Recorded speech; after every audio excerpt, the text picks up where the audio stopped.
இந்த கோயில். இப்போ கோயிலா எழும்புறதுக்கு காரணம் முருகானந்த அடிகள் அப்படின்னு இங்க ஒருத்தர் இருக்காரு.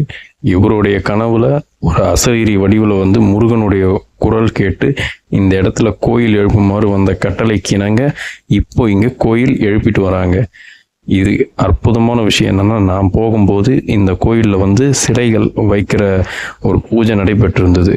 அப்போ வந்து நான் எதர்ச்சியாக போகும்போது இந்த பூஜையில் கலந்துக்கினேன். இப்போ நீங்கள் பார்த்துருப்பீங்க, ஒரு பெரிய ஐயா ஒருத்தர் வந்து கையில் வச்சிருப்பார் சிலை. இதை வந்து பூஜை பண்ணும்போது நான் இருந்தேன்.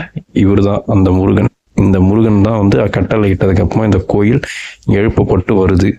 இங்கே பார்த்தீங்கன்னா அகத்தியர், ராமலிங்க அடிகள், இது மாதிரி ஒரு தமிழ் சார்ந்த ஒரு முன்னோர்களை வச்சு பூஜை பண்ணிட்டு வராங்க. இப்போ நீங்க பார்த்துட்டு இருக்கிறதா இந்த கோயிலுக்கு உள்ள இருக்கிற ஒரு பிக்சர் வியூ. இப்போ